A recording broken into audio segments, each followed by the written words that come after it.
Hey y'all, Jim Pankey here. Had a couple of questions recently and prompted me to make this video.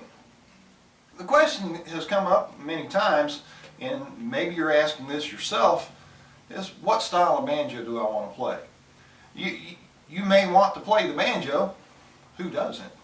But if you set out to play the 5-string banjo, chances are you might have heard something that you really liked and thought, man, I'd like to do that. So if some of those things that you heard that you really liked might have been from the soundtrack of Deliverance, or maybe the Beverly Hillbillies, or even the old TV show, Saturday morning show Land of the Lost, some of those shows had banjo in it. And if you heard the banjo on those shows, and that's what you liked, then there's a good possibility that the sound of the banjo that you like is a 3-finger style banjo, very, played with 3 fingers, 2 fingers and a thumb.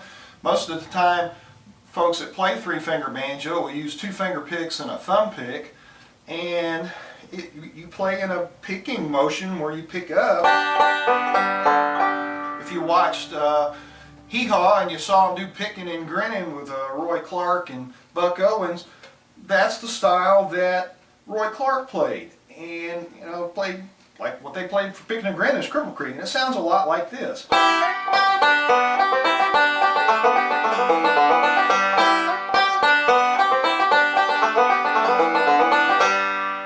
And that is 3-finger style playing. So if that's the sound that you're after, then you might want to consider looking at instruction methods that are geared toward bluegrass banjo. As far as buying a banjo, you might want to consider a banjo that has a resonator. Bluegrass banjo players, typically you'll find them playing instruments with a resonator. Banjos often come with a tone ring, and as you read and learn more about instruments, you'll understand what that is. But those are the types of things that you want to look for in a banjo if you're definitely interested in bluegrass banjo playing. Now, if you go on the internet and you look, you'll find that people are pretty quick to tell you that, yes, you can play any style of banjo on any style of banjo. Well, and for the most part, that's true.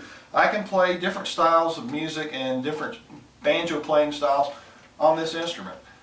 However, if you're affected by peer pressure, as most of us probably are, then if you're interested in bluegrass, you might want to look at a resonator banjo. Now, there's another style of banjo playing that you might have heard on Hee Haw, if you're old enough to have watched Hee Haw, and it's an old-time style, and you'll see I'm going to play it on a little different style of banjo here.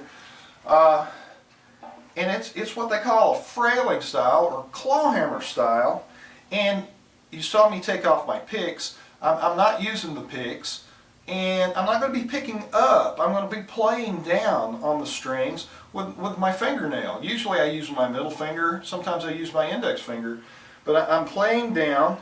And if you'll look, you'll see this banjo is a little differently built. It doesn't have a resonator, and it's not quite as loud, but it's also a different style of playing. So if you watched the old Grand Ole Opry shows and you saw players like String Bean, or if you watched Hee Haw and you might have saw him, or you might have saw Grandpa Jones, they played a frailing style of banjo, which is like I already described. So let's take that same song, Cripple Creek, and listen to it in a frailing style, where we're playing down against the strings. It's almost a strumming kind of style.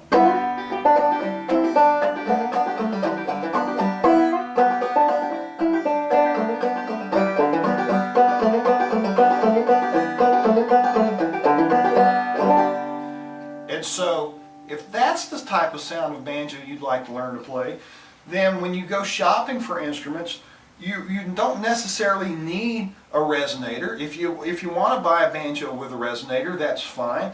But buying an open back banjo is very acceptable. If you go to any of the festivals and places where folks are playing old-time banjo, more times than not, you're going to see folks playing an open back type of instrument. If you look on YouTube, since you're already here, look around at some of clawhammer banjo players and look at the types of instruments they're playing. Most of them are playing the open back banjo. Again, you can play any style on either of these instruments, but that's just kind of the common direction that folks are going. So hopefully, with that little bit of information in mind, gives you a better idea of which direction you might want to go with the 5-string banjo. And if you got any questions, just put them in the comments and I'll do the best I can. And we'll see you next time.